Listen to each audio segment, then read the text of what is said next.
Balasar police station સામે પોસ્ટડેડા ભરેલી બોલેરોનો કહેર, યુવાનનું મોત. પોલીસ પર ઉઠ્યા ગંભીર સવાલો. રાપર બાલાસરમાં હિટ એન્ડ રનથી આશાસ્પદ યુવાનનું કરુણ અવસાન. ચેકપોસ્ટની ભૂમિકા પર શંકા. પોલીસ સ્ટેશન સામે જ બેફામ દોડતી બોલેરોનો અકસ્માત. સેટિંગ કે બેદરકારી? સ્થાનિકોમાં રોષ. કચ્છ જિલ્લાના રાપર તાલુકાના બાલાસર ગામે બાલાસર પોલીસ સ્ટેશન નજીક પોસ્ટડેડા ભરેલી બોલેરો દ્વારા સર્જાયેલા અકસ્માતે સમગ્ર વિસ્તારમાં ભારે ચકચાર મચાવી દીધી છે. હિટ એન્ડ રન જેવી આ ઘટનામાં જટાવાડા ગામના યુવાન દલિત છોકરો બાઇક સવાર એક આશાસ્પદ યુવાનનું ઘટના સ્થળે જ કરુણ મોત નીપજ્યું હોવાનું જાણવા મળ્યું છે.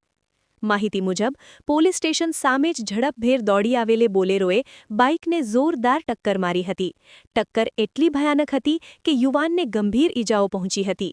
આસપાસના લોકો તરત જ મદદ માટે દોડી આવ્યા, પરંતુ ઈજાઓ ગંભીર હોવાથી યુવાને સ્થળ પર જ અંતિમ શ્વાસ લીધા હતા. આ બનાવ બાદ સ્થાનિકોમાં ભારે રોષ ફાટી નીકળ્યો હતો. લોકોનો આક્ષેપ છે કે પોલીસ સ્ટેશન સામે જ માદક પદાર્થોથી ભરેલા વાહનો બેફામ ફરી રહ્યા છે, જેના કારણે નિર્દોષ લોકોના જીવ જોખમમાં મુકાઈ રહ્યા છે. લોકરોષ વધતા પોલીસ તંત્ર હરકતમાં આવ્યું હોવાનું અને માદક પદાર્થોથી ભરેલા કેટલાક શંકાસ્પદ વાહનો ઝડપી પાડ્યા હોવાની માહિતી સામે આવી રહી છે.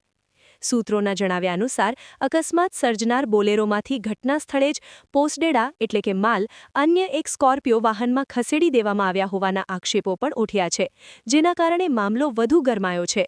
આ સમગ્ર ઘટનામાં સંભવિત સાંઠગાંઠની આશંકા વ્યક્ત કરવામાં આવી રહી છે.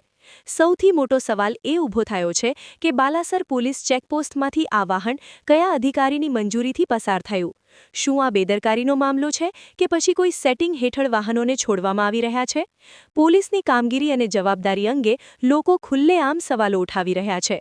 સ્થાનિકોએ સમગ્ર ઘટનાની નિષ્પક્ષ અને ઉચ્ચ સ્તરીય તપાસ કરવાની માંગ ઉઠાવી છે. હાલ પોલીસે અકસ્માતનો ગુનો નોંધી ફરાર આરોપીઓને ઝડપી પાડવા માટે તજવીજ શરૂ કરી હોવાનું જાણવા મળ્યું છે.